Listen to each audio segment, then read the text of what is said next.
संपत्ति को बेच रहे हैं। राजस्थान में ऐसे ही कर रहे हैं, उत्तर प्रदेश में ऐसे ही कर रहे हैं। अरे इस जनता की वहां मॉडर्न संस्कृति स्कूल खोले हैं। अगर किसी के पेरेंट्स ने उसमें फीस लगा दी है, अगर कोई पेरेंट्स सरकारी प्राइवेट स्कूल में अगर बच्चे को पढ़ाएगा तो उसकी फीस सरकार देगी, समझ रहे हो, वो सरकार देगी। तो सारे सरकारी स्कूलों को बंद करने की साजिश है। राजस्थान में भी पिछले पावरों का इस्तेमाल करते हुए मैं आपको ये ड्यूटी दे रहा हूं कि जाकर के उसका कब्जा खाली कराओ। और ये ध्यान है कोई कोर्ट का केस पेंडिंग ना हो। तो मैं लखनऊ में था, हमने कहा डिवीजन हो रहा है तो वहां 24,000 कर्मचारी नौकरी जाएगी। मैंने कहा कैसा लग रहा है? बोला बहुत बुरा लग रहा है। मगर जब निर्दोषा के मकान में बिल्डोजर चल रहा था तब कैसा लग रहा था? बोला तब तो अच्छा लग रहा है। मगर अब उनको अच्छा लग रहा है कि तुम्हारी नौकरी जा रही है। नंबर सबका आएगा, अपनी बारी का इंतजार करो। एक तरीका ये है, हमने सांगठनिक सोच तो पैदा कर दी, ये तो सबको मालूम है लड़ने से हक मिलेगा, लेकिन उससे अगली जो राजनीतिक सोच है वो हमारे अंदर नहीं है। हम देखते हैं 5 साल हमारे कहने से नौकरी दांव पर लगाते हैं, और जो सरकार हमारी पिटाई कर रही है उसी सरकार का फिर बूथ पे एजेंट बने देते हैं। ऐसा नहीं चलेगा। हम ये कहें ए सरकार है बी सरकार है, जब तक ये पॉलिसी का बदलाव नहीं होगा, जब तक ये ऐसे सिलसिला जारी रहेगा। आप शिक्षक हैं, आपके ऊपर बहुत बड़ा जिम्मेदारी है कि थोड़ा सा एजुकेट भी हम करें कि इस देश में हालात हो क्या रही है। ये पेंशन की ट्रांसफर वाला जो इशू है ना, ये थोड़े दिन तक ही चलेगा, उसके बाद खत्म हो जाएगा। क्योंकि सरकार की जो पॉलिसी है, सरकारी विभाग बचेगा ही नहीं। अब आरक्षण पर लड़ाई हो रही है, कोई ए कैटेगरी में कर रहा है, कोई बी कैटेगरी में कर रहा है। एक बच्चे मेरे को मिले कल एयरपोर्ट पर, बोला हमारा नंबर तो इसलिए नहीं आया कि वो जो रिजर्व कैटेगरी थी वो कट ऑफ डेट में ऊपर आ गई और जनरल में शिफ्ट हो गई। एक राजस्थान में ना बस थी,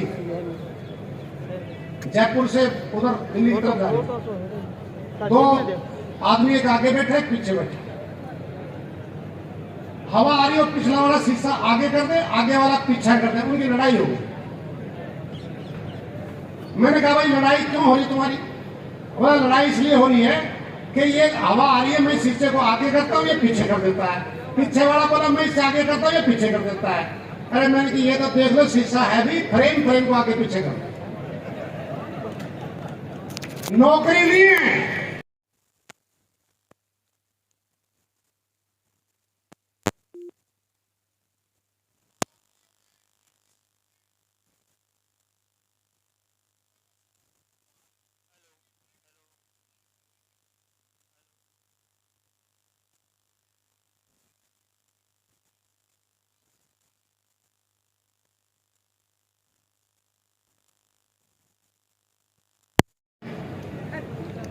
वहां झूठ बोल रहा है, वहां नौकरी गारंटी दे दी, उस गारंटी के बाद ही 1500 निकाल दिया नौकरी से। इसलिए ये जो मॉडल है, ये गुजरात से जो मॉडल आ रहा है, ये 4 साल वाला भी, कच्ची नौकरी वाला भी, अब वो पूरे देश में और जहां जहां डबल इंजन की सरकार है वहां बहुत तेज गति से लागू कर रहे हैं। इसलिए इस विभाग को बचाना है, इस अस्तित्व को बचाना है, तो हमने अपनी यूनिटी को मजबूत करते हुए इस देश के किसान, नौजवान, छात्र, महिलाएं, मजदूर सबकी यूनिटी को मजबूत करने का काम भी हमने करना। अगर ये विभाग बचेगा तो पे कमीशन भी आ जाएगा।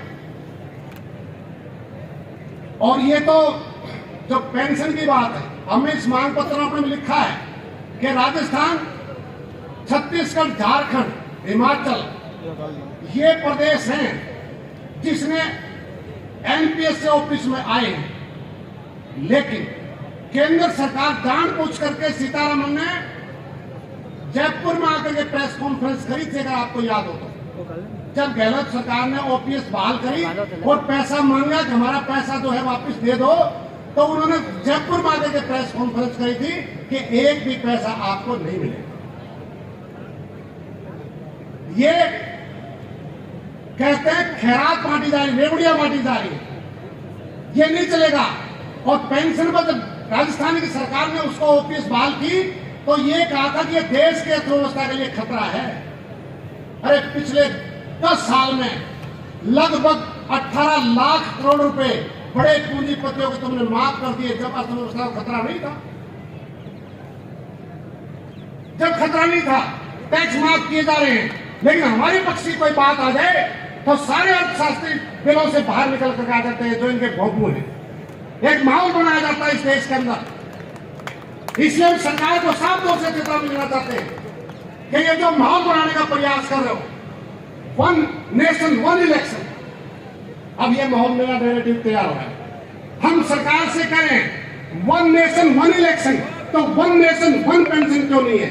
वन नेशन एक प्रकार के कर्मचारी क्यों नहीं है? सरकार इस पर क्यों नहीं बोलती है? ये डेमोक्रेसी के तरीके से हमला किया जा रहा है। राजस्थान में कभी चुनाव, हरियाणा में कभी चुनाव है। ये तो इनका दाव नहीं लगा, अगर 400 पार हो जाते तो अगली बार चुनाव का नंबर ही नहीं आना था। अब हरियाणा में नहीं देखा, अभी पूछ रहे थे हमारे राम जी कि हरियाणा में तो ऐसा हो रहा था वैसे हो रहा था। जब तक कर्मचारी के वोटों की गिनती हो रही थी 90 में से 74 सीटें कांग्रेस की थी, और जैसे ईवीएम खुलना शुरू हुआ वो उल्टा ही हो गया। और पहला चुनाव है वो, ना जीतने वालों को विश्वास हो रहा ना हारने वालों को हो रहा। बहुत खतरनाक स्थिति है। पार्लियामेंट के अंदर भी आप चुनाव करवाते होंगे ना, करवाने में है ना, शाम को जब पोलिंग बंद होती है तो 87 फार्म भर के आप देते हो नहीं देते हो? चुनाव एजेंट को देते हो नहीं? इस बूथ पर टोटल वोट इतनी पोलो, इतनी पुरुष, इतनी महिला, उनका जो मिलान किया और जो ईवीएम में गिनती हुई, 5 करोड़ से ज्यादा वोट पड़ने से गिनती ज्यादा की है। 79 सीटें हार रही है। ये तो 200 भी नहीं थे। ऐसे ही उसकी शिकायत भी कर रखी है राजस्थान के, वहां के ख्याल में महाराष्ट्र में एक गांव था जो बिल्कुल ये था कि इनकी वोट आ ही नहीं सकती। उन्होंने कहा कि दोबारा से मॉक पोल कराते हैं, कभी पोल ना खुल जाए, कर्फ्यू लगा दिया, लाठीचार्ज कर दिया, वोटिंग दोबारा से होने नहीं दी। वो तो वैसे ट्रायल भी कर रहे थे और कानून बदल दिया कि वो जो जब वोट पड़ती है उसकी सीसीटीवी फुटेज और वो कोई नहीं मान सकता, इनको चिंता होगी। हरियाणा में तो जिस दिन ईवीएम पूरा दिन यूज हुई वो 2 दिन रखी रही, और जब खुली तो उनकी बैटरी 99% मिली। अरे फोन जैसी तो होगी वो भी, कुछ तो चार्ज होगी नहीं होगी, डिस्चार्ज होगी। तो इसलिए बहुत तरीके से है, इलेक्शन कमीशन पूरी तरीके से ऐसे काम करा जैसे बीजेपी की भी। हमारा RBI, reserve bank of India, उनके जो मुख्य करता धरता है वो इकोनॉमिस्ट नहीं है। आपको मालूम है कौन है? वो इतिहास के प्रोफेसर हैं। वो चाहिए तो हमारी बात और रिजर्व फंड को ट्रांसफर नहीं कर, इसलिए उसको हटा दें। ईडी सीबीआई की हालत क्या हो रही है? मतलब भ्रष्टाचार भ्रष्टाचार, सारे भ्रष्टाचारी उधर चले गए। अब कोई भ्रष्टाचार नहीं है। जो इनकी बात नहीं मानेगा उसको फंसाएंगे। तो इस देश के अंदर बहुत चिंताजनक हालात हैं। डेमोक्रेसी के ऊपर लगातार हमले हैं, ट्रेड यूनियन राइट्स के ऊपर हमले हैं, लोकतांत्रिक अधिकार खत्म करे जा रहे हैं, सारे लेबर कानून खत्म कर दिए हैं, लेबर कोड्स बना दिए हैं। आने वाले टाइम में ये शिक्षक संघ प्रगतिशील बचेगा नहीं बचेगा, संगठन बचेंगे नहीं बचेंगे, इनकी गीद जैसी निगाहें इन संगठनों पर है। उनका कहना यह है कि कांग्रेस समेत सहित सभी को हमने सीधा कर दिया। अगर कोई हमारे सामने छीना तान करके खड़े हैं तो मजदूर, कर्मचारी, किसान हैं, अब इनकी बारी है। लेकिन हम साफ तौर से कहना चाहते हैं, ये देश रानी अंबानी का नहीं है, ये देश किसानों का, गरीबों का, कर्मचारियों का, मजदूरों का देश है। किसी कीमत पर तुम्हारे मंसूबे कामयाब नहीं होने देंगे। हम मिल करके लड़ेंगे, इस देश को बचाएंगे, इन विभागों को बचाएंगे। 7-8 तारीख को फरवरी में हम इसका आगाज कर रहे हैं। इसके बाद मैं आह्वान करके जा रहा हूं कि साथियों, मजबूती से तैयार हो जाओ। एक राष्ट्रव्यापी हड़ताल और अनिश्चितकालीन हड़ताल की तरफ इन मुद्दों को लेकर के हम बढ़ेंगे। मुझे पूर्ण विश्वास है कि महावीर शर्मा के नेतृत्व में शिक्षकों के अंदर हमारे जो वनराम जी और बिश्नोई जी हैं, मजबूती के साथ उस आंदोलन को यहाँ करेंगे। और आपको ये अपील और करते हुए, आज तो भैया बहुत बड़ी संख्या हमारे चुलाने उतार। अगर आपको मेरी बात ठीक ठाक लगी हो तो 7 और 8 तारीख को डिस्ट्रिक्ट हेडक्वार्टर पर जो प्रोटेस्ट धरने होंगे, इतनी संख्या में वहां आ जाना, आपकी पेंशन को कोई खतरा नहीं है।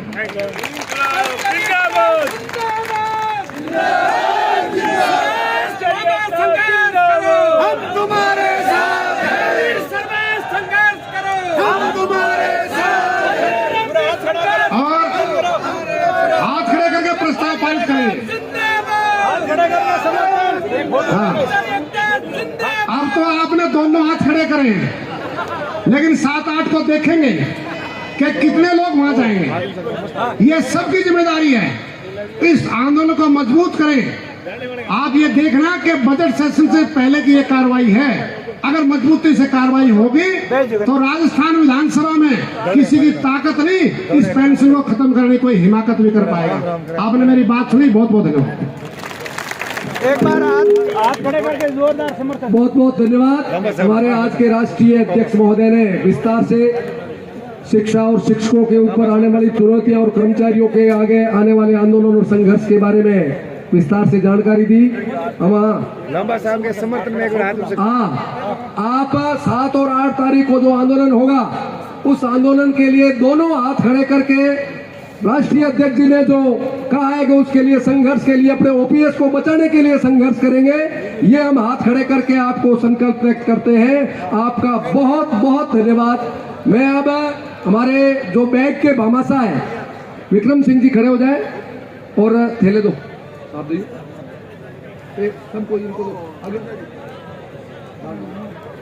आप अपने हाथों से इनको सबको, सबसे पहले हमारे बैग के भामाशाह विक्रम सिंह जी है, भोजन के भामाशाह डॉक्टर भूपेंद्र जी चौधरी और जोगाराम जी चौधरी की तरफ से भोजन की व्यवस्था है, और जयकरण जी खिलेरी जी की तरफ से कल के भोजन की व्यवस्था है। आप तालियों से स्वागत करेंगे।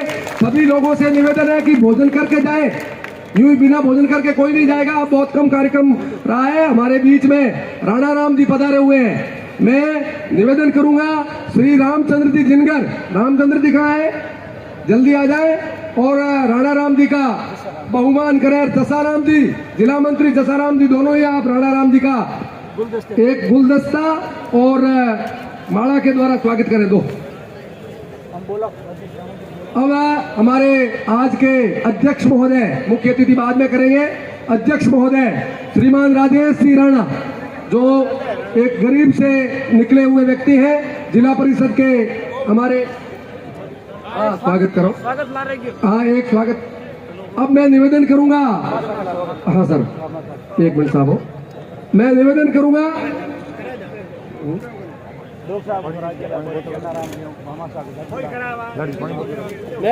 बन्नाराम जी से मैं निवेदन करूंगा कि हमारे महावीर जी शर्मा से कि उनको बुक्का भेंट करके, आज के हमारे महावीर जी शर्मा गुलदस्ता बुक्का है। अब हमारे बीच में जिला परिषद के हमारे युवा एनर्जेटिक जिला प्रमुख से निवेदन करूंगा कि वो अपना उद्बोधन दें। श्रीमान राजेश कुमार जी राणा। राजस्थान शिक्षक प्रगतिशील 62वां प्रांतीय शिक्षक अधिवेशन में आदरणीय समरजीत सिंह जी, उप प्रधान और तमाम मंचासीन अतिथि और सामने बैठे सभी टीचरों को सादर प्रणाम और बहुत बहुत शुभकामना। और जिस तरीके से बातें हो रही थी, मैं भी काफी आज पहली बार आपके कार्यक्रम में आपके पूनम चंद जी वगैरह ने जिस तरीके से निवेदन किया, तो मैं भी आपके फर्स्ट कार्यक्रम में आया, लेकिन वास्तविक आपके मेरे गवर्नमेंट को खूब टारगेट किया। तो मैं आपको कहना चाहूंगा कि कांग्रेस राज में कौन सा पेपर लीक नहीं हुआ। मैं एक एक हिसाब आप लोगों से मंचातीन अतिथि से कहना चाहूंगा।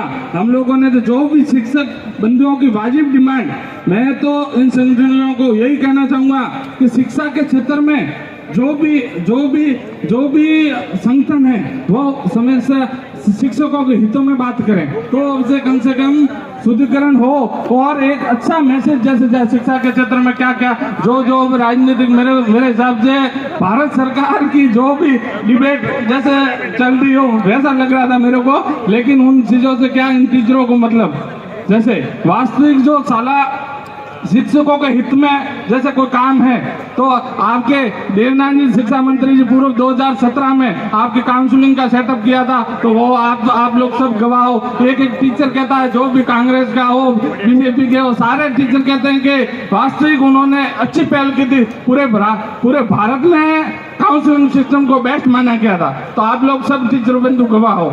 जिस तरीके से बातें हो रही थी कि फलाना हुआ, मोदी जी ने किया, मोदी जी अर्थव्यवस्था में तीसरे नंबर पर, भारत की अर्थव्यवस्था 5 नंबर में अभी चल रही है पूरे।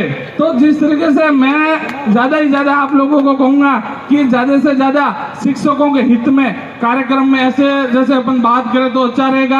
आप लोग जब भी मेरे लायक होता है, स्थायीकरण हो, साला दर्पण वगैरह जो भी काम हो लेके आते हैं, ये पूनम चंद जी वगैरह, जिलाध्यक्ष जी वगैरह सारे, तो कोई भी संगठन का, तो मैं हमेशा आप लोगों के जो भी मेरे लायक वाजिब बात होती है तो मैं हमेशा वहाँ शिक्षकों के हित में पॉजिटिव रहता हूँ। आप लोगों को पता है, स्थायीकरण हो, हम लोगों ने देखा है, आप लोगों ने देखा होगा कि आज साला स्थायीकरण वगैरह एसओजी के चक्कर में 12 महीने से भटक रहे थे, वो भी आपके पूनम चंद जी वगैरह और आपके प्रदेश अध्यक्ष जी आए, तो हाथों हाथ मैंने डिमांड सीओ साहब और आपके डायरेक्टर साहब को हाथों हाथ मैं उनके सामने कह रहा हूँ, तो हाथों हाथ जहाँ भी शिक्षकों के हित में बात होती है तो अपन ज्यादा से ज्यादा अच्छा करें। सरकार की पॉलिसियां एक अच्छा, जैसे आपके माध्यम से अच्छी पॉलिसी का भारतीय जनता पार्टी की सरकार में हमेशा स्वागत है। आप लोगों के मार्फत, मैं तो प्रगति से लोग कोई भी संगठन की बात हो, हम आपकी बात वाजिब जो शिक्षकों के हित में है वो हम सरकार के ध्यान में लाएंगे। आप लोगों ने मान सम्मान दिया, बहुत बहुत धन्यवाद। प्रमुख साहब का बहुत बहुत धन्यवाद। एक शिक्षक के पुत्र हैं और वही शिक्षक अपने संगठन से जुड़े हुए हैं, मैं इनका आभार व्यक्त करता हूं, धन्यवाद ज्ञापित करता हूं। आप एक अध्यक्षीय उद्बोधन के रूप में, आप महावीर बना रहे 2 मिनट। हमारे एक महिला है, तो इतनी बड़ी महिला है तो एक महिला प्रतिनिधि को 2 मिनट के लिए बोल रहे हैं, फिर उसके बाद में आगे मैं बुलाऊंगा। श्रीमती रोशन जी 2 मिनट बोल दें आप विराजे, और रोशन जी हमारी जो महिला सशक्तिकरण की है वो अपनी बात कहेगी। सम्मानित मंच और मेरे सम्मानित शिक्षक साथियों, कवि माँ की नगरी जिन्होंने शिशुपाल वध का महाकाव्य का सर्जन किया, और मेरी एक बहन ने अभी बताया था कि ये महाकुंभ है, रियल में ये हमारे शिक्षकों का एक महाकुंभ है। तो मैं अपनी बात, क्योंकि हम सभी यहाँ शिक्षक हैं और शिक्षक हितों की बात करते हैं, तो मैं अपनी बात प्रारंभ करूंगी कि राष्ट्र निर्माण का ध्येय हमारा, राष्ट्र निर्माण का ध्येय हमारा, हम सर्जक हैं मानवता के, कर्तव्य पथ का बोध कराते, सदा सत्य की राह दिखाते, उज्ज्वलता के हम पोषक, ज्ञान संचय धर्म हमारा, उन्नत करे व्यवस्था, उन्नत करे व्यवस्था, करना यही चिंतन हमारा, करना यही चिंतन हमारा। तो हम वही हैं जिसकी सत्ता से, जिसकी कोख में प्रलय और सत्ता बदलती रहती है। तो हम वो शिक्षक साथी हैं जहां हम सृजन करना चाहते हैं। तो मैं सभी शिक्षक साथियों से यहाँ एक ही बात कहूँगी कि साथियों, विजय प्राप्ति का एकमात्र प्रयास है, वो है प्रयत्न और संघर्ष। हम सब, हमारे जो आदरणीय हैं हमारे अध्यक्ष जी, उनके साथ मिलकर एक कड़ी से कड़ी, और मैं सभी ने आज शिक्षा मंत्री जी का पकड़ के, लेकिन मैं एक तरह से शिक्षा मंत्री जी का सम्मान भी करूंगी कि कम से कम एक बेतुका बयान से मेरी कुछ महिला साथियों में खलबली मचा दी, तो कम से कम वो तो आई, नहीं तो पकौड़े तलने में ही रह जाती। रियल में मैं शिक्षा मंत्री जी का तहे दिल से आभार व्यक्त करती हूँ कि आपका बेतुका बयान ही सही, मेरी सब शिक्षक महिलाएं कम से कम घरों से बाहर तो निकली। तो मैं ये कहना चाहूंगी, महिलाओं, हमारी संख्या को दिखाना होगा, तभी हम यहाँ अपना औचित्य दिखा सकेंगे, क्योंकि हर बार मैं यही कहती हूँ 1 से 2, 2 से 4, लेकिन हम अब 4 से 10 होंगे, 10 से 20 होंगे। यही मैं महिला शिक्षक से कहूंगी कि आप बाहर निकलो। ये लोकतंत्र का सबसे पहला, हम अपने भाइयों के साथ, अगर महिलाएं साथ रहेगी तो किसी की हिम्मत नहीं कि हम लोगों तक लाठी चार्ज हो जाए, क्योंकि हमारे जब भी संघर्ष हुए महिलाओं को आगे किया जाता है। तो हम महिला हो सकती है, कोमल है, कमजोर नहीं, शक्ति का नाम नारी है। आप महिला होने का अपना वो धर्म निभाइए। लास्ट में ये कह चूंगी कि लग चुकी है तलब जीत की, लग चुकी है तलब जीत की, अब खुद को आग में झोंक देंगे। ठोकरें कहती है मारा जाएगा हौसले, ठोकरें कहती है मारा जाएंगे, हौसले कहते हैं देख लेंगे, हौसले कहते हैं देख लेंगे। महिला शक्ति जिंदाबाद। बहुत बहुत धन्यवाद। हमारी महिला नेत्री ने बहुत शानदार बात कही। अब हमारे बीच में सुखराम जी एक आ रहे हैं 2 मिनट के लिए, तो उससे पहले मैं निवेदन करूंगा, हमारे मुख्य अतिथि से पहले 2 मिनट मैं उनसे निवेदन करना चाहूंगा कि राणा राम जी अपनी बात को रखेंगे और उसके बाद मुख्य अतिथि बोलेंगे। अरे समझ आओ, समरजीत सिंह जी पधारे। समरजीत सिंह जी पधारिए और आप मुख्य अतिथि के रूप में अपनी बात रखेंगे। समरजीत सिंह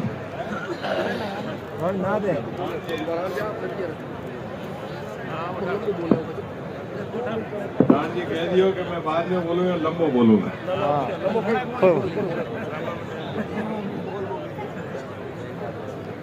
आज इस राजस्थान प्रगतिशील शिक्षक सम्मेलन प्रांतीय के मंच पे विराजे सभी अतिथिगण, आपके राष्ट्रीय कर्मचारी के अध्यक्ष पधारे हुए लांबा साहब, चौधरी साहब, महावीर जी, सभी विराजे हुए, सबका नाम मैं नहीं लूँ, माफ़ी चाहूँगा।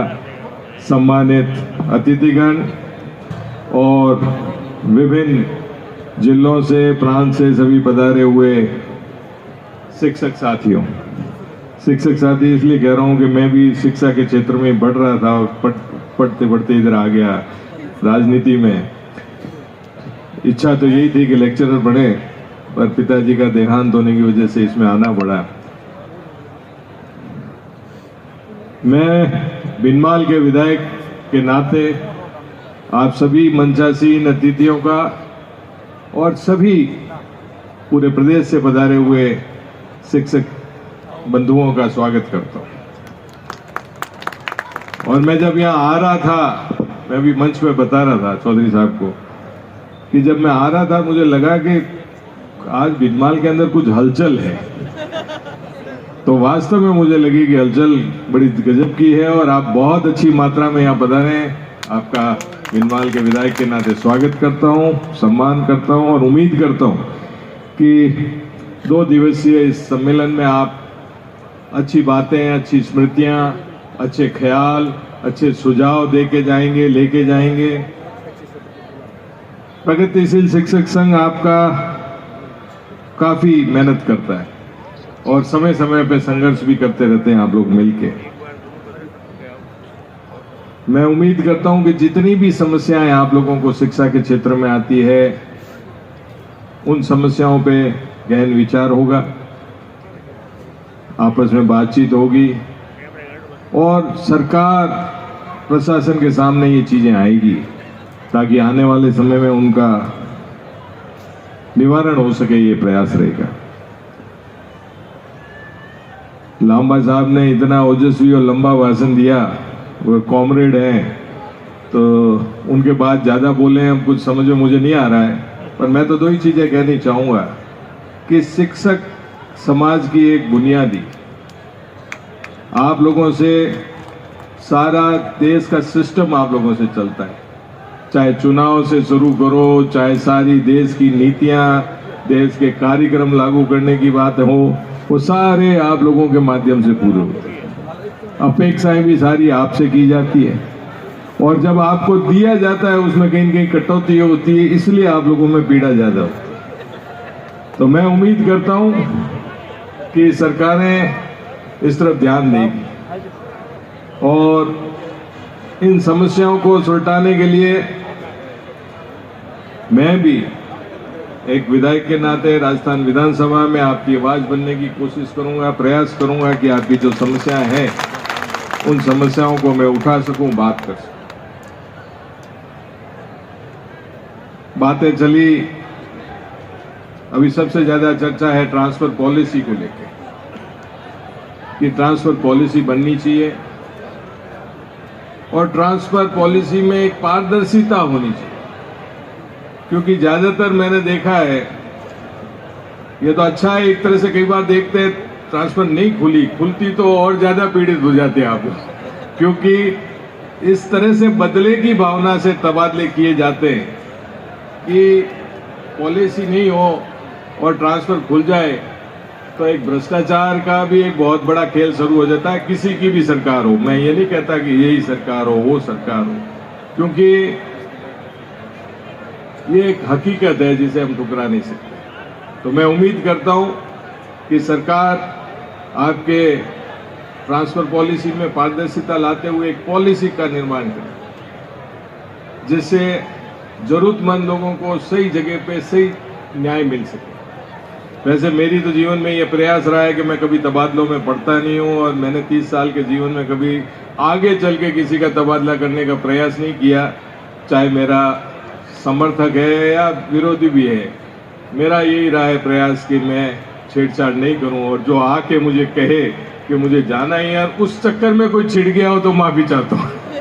क्यों ए आके बी की जगह जाना चाह रहा है और उसमें कोई छिड़ जाता है तो वो अलग बात है, पर मेरा हरदम ये प्रयास रहा है कि मैं किसी भी शिक्षा की या अन्य तबादलों में भी कम से कम इंटरफेयर करूं, और मेरी कोशिश है सरकारों को यही करना चाहिए, और नेताओं को भी तबादलों में जितना कम पड़े उतना होना चाहिए, जो सही तरीके से जो काम हो सकता है उनका प्रयास होना चाहिए।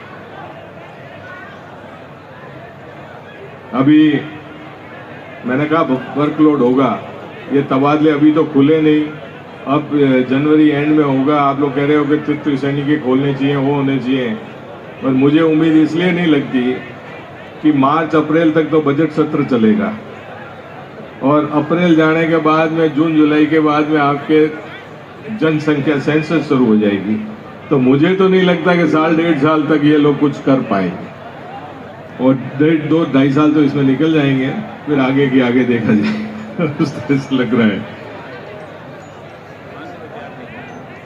लामा साहब ने बहुत विस्तृत में बातें की,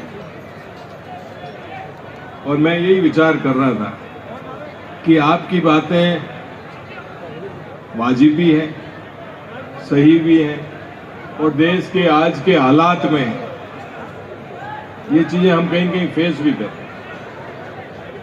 परंतु जब आंकड़ों के खेल में और मायाजाल में जाते हैं, जब वो कहते हैं, हम बचपन से पढ़ते थे कि कास्ट, क्रीड, रिलीजन ये सब हट जाने चाहिए, पर वही आते हैं अंत में आंकड़ों के खेल में, और उसी आंकड़ों के खेल में हम फंस जाते हैं और आंकड़े बदल जाते हैं। फिर हम ईवीएम को दोष दें या किसी को दोष दें, मैं तो दोष सब जनता को देता हूं कि हम हकीकत की दुनिया में नहीं जीते हैं। लास्ट में जब वोट पड़ते हैं उस दिन तो जाति पाति धर्म वगैरह, और तभी सरकारों को मौका मिलता है कि वे अपनी मनमानी कर लेते हैं, और अंत में जब 5 साल पूरे होते हैं तो सारी विकास की बातें सभी एक तरफ रह जाती है, और फिर वो नारे चल पड़ते हैं और नारों के हिसाब से हो जाते हैं। वरना अगर कर्मचारियों की एकता तो बहुत गजब है, हम भूले नहीं है, और गहलोत साहब भी शायद भूले नहीं होंगे अभी तक, क्योंकि 98 से 3 की सरकार में भी विधायक था, वो सरकार बदली कर्मचारियों की वजह से थी। हमने कोशिश की, सरकार ने कोशिश की कि पाली जिलों के लोगों की ड्यूटी जालोर में लगाओ और जालोर की ड्यूटी पाली में लगाओ, और इस तरह से करके किसी ने शिक्षा मंत्री, उस समय के शिक्षा मंत्री जी ने सलाह दी होगी कि ऐसे कर दो साहब, सरकारी कर्मचारियों से कोई फर्क नहीं पड़ेगा, वो जिस जिले के आए उन्होंने कसर काट दी। मेरे एक रिश्तेदार है, वो एक निमोड़ा में बूथ है, वहां गए कि मेरे पाली जिले का आदमी आया हुआ, उसको कह देता हूँ भाई तू ध्यान रखना। तो वो जैसे ही वहां पहुंचे तो वो आदमी दौड़ता हुआ बूथ से बाहर आया कि मैंने तो 250 वोट ठोक दिया। अरे कि मेरा काका खड़ा है तो क्या कर रहा है, मार देगा इनको। तो ये स्थिति थी। तो आपकी ताकत बहुत बड़ी ताकत है और ये सरकारें भी समझनी पड़ेगी, जानती भी है और जानेगी आके। और ओपीएस की आपकी मांग है तो इसको अंत में कहीं न कहीं ये देखना समय आएगा। और लड़ाई आपकी, जैसे कि सभी मंचासीन अतिथियों ने कहा है, लड़ाई लड़ना ही बड़ा डिफिकल्ट होता है। और आप अगर एक होके अपनी लड़ाई लड़ेंगे और उसमें सारी चीजें भूल के, पार्टियां, जातियां, धर्म और एकता के साथ आगे बढ़ेंगे तो हम कहीं अपने साथ भी न्याय कर पाएंगे और अपनी आने वाली पीढ़ियों के साथ भी न्याय कर पाएंगे। मैं तो यही कहना चाहता हूँ। आपका 2 दिन का सम्मेलन अच्छा रहे, शांतिपूर्वक रहे। जो हम लोगों ने काफ़ी आपके खाने के बीच में आ गए, 3 साढ़े 3 बजा दिए। और अभी आपने लांबा साहब, कॉमरेड साहब को सुना, और हमारे जिले के कॉमरेड आने वाले हैं पीछे। रणजी तो है, सुखराम जी का भी फोन आया कि मैं आ रही हूँ के उठे। तो सुखराम जी भी बेसिकली आखिर आपके कॉमरेड ही थे, तो उनकी भी ज्ञान हमें आप लोगों को लेना है। तो मैं तो एक नाचीज व्यक्ति हूँ, छोटी मोटी बात जो मेरे दिल से निकलती है वो मैंने आपको कही है। मैं तो इतना ही कहना चाहूँगा कि आप लोगों का जो भी काम हो, मेरे लिए हो, किसी पार्टी, जाति, धर्म से ऊपर उठ के आ जाना। आधी रात को आप लोगों के तैयार हूँ, यहाँ पे भी तैयार हूँ और विधानसभा में भी जो भी मेरे से बन सकेगा उसके लिए आपकी आवाज़ बनने का प्रयास करूँगा। मैं उम्मीद करता हूँ कि आपका ये सम्मेलन सफल रहे। बहुत बहुत धन्यवाद। मुझे भी बुलाया, सम्मान दिया और मुझे सबको सुनने का अवसर मिला। हम नेताओं को सुनने में भी कभी कभी सुनना चाहिए बैठ के। हम लोग क्या करते हैं, आते हैं, भाषण ठोक के निकल जाते हैं, पर आज थोड़े संयम से बैठे, सुने पूरी बातें। आंकड़ों का भी अच्छा विवरण दिया लांबा साहब ने और सभी ने, चौधरी साहब ने, महावीर जी ने, सब ने बातें जो कही है। मैं उम्मीद करता हूं कि मुझे भी ज्ञान मिला है और आप लोगों को भी मिलेगा। बहुत बहुत धन्यवाद। जय हिंद। बहुत बहुत धन्यवाद हमारे डॉक्टर समरजीत सिंह जी। बीरबल जी पूर्णिया से मैं निवेदन करूंगा कि 2 मिनट बात करें। आप थोड़ा धैर्य रखें, बहुत कम समय के अंदर अपनी बात रखेंगे। उसके बाद में अपना भोजन का कार्यक्रम है। बीरबल जी। समस्त गुरुजनों को नमस्कार। सम्मानित मंच और सदन समय बजाते हुए अब मैं इस बात के साथ कि पिछले 2.5 दशकों से मैं राजस्थान शिक्षक संघ प्रगतिशील के सम्मेलनों में जाता रहा हूँ। सौभाग्य इस बात का है कि प्रांत स्तरीय जो सम्मेलन है, एक बार सांचौर में हुआ और दूसरा कवि माघ की नगरी भीनमाल में। इन 2 बड़े कार्यक्रम आपके बीच में गवाह हूँ। बहुत अच्छी बातें आज यहाँ सुनने को मिली। एक बात इस मंच से जरूर कहूँगा कि आज़ादी के दौरान और इतिहास में हम लोगों ने पढ़ा है कि जब देश में आज़ादी का बिगुल बजा हो या फिर किसी व्यवस्थित बात और मुद्दे को लेकर क्रांति लाई गई हो, तब आज़ाद भारत में अगर बात करें तो राजस्थान शिक्षक संघ प्रगतिशील ने हमेशा क्रांति लाई अपने विचारों में, इस समाज में, इस क्षेत्र के अंदर। मैं आपके बीच में इतना निवेदन करना चाहूँगा कि आपने समाजवाद की बात रखी है अपने पर्दे पर और अपने